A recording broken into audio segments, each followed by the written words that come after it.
atau bisa juga disebut sebagai efek mekanikal, yang di dalamnya itu atau instrumen yang memanfaatkan prinsip tersebut. Di sini bisa kita lihat ada termometer air raksa atau bisa juga disebut sebagai bulb thermometer.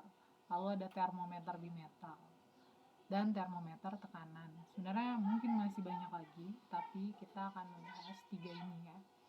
Lalu prinsip pengukuran temperatur yang memanfaatkan efek termoelektrik ada termokopel.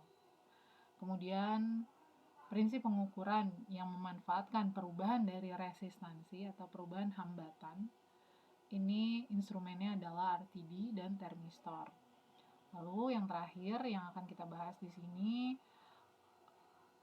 pemanfaatan prinsip pengukuran secara radiasi ya. Itu instrumennya ada infrared dan optical pyrometer. Nah, semua ini akan kita bahas. Ya, ini adalah bulb thermometer atau kalau di Indonesia ini karena dibuatnya dari air raksa sering disebut sebagai termometer air raksa, walaupun bisa juga di dalamnya itu alkohol. Nah, termometer ini cukup banyak digunakan untuk mengukur temperatur, baik itu di zat cair ataupun untuk di udara.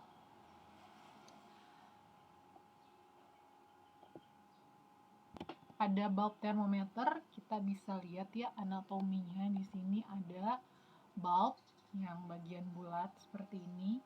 Kemudian di sini ada tabung kapiler atau capillary tube.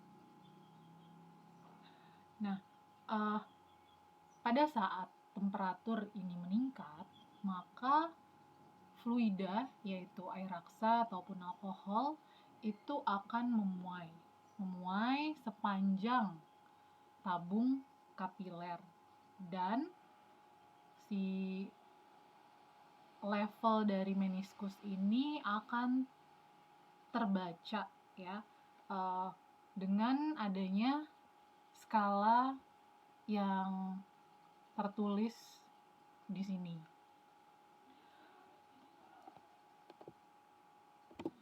Nah, pada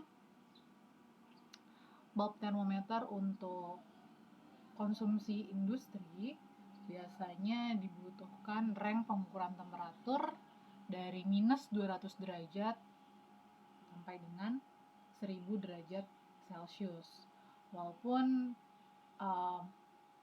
kalau misalkan kita memesan secara khusus, kita bisa mendapatkan yang 1000 sampai dengan 1500 derajat Celcius. Tapi kalau untuk kebutuhan sehari-hari mungkin kita bisa lihat ya sampai derajat 120 saja gitu.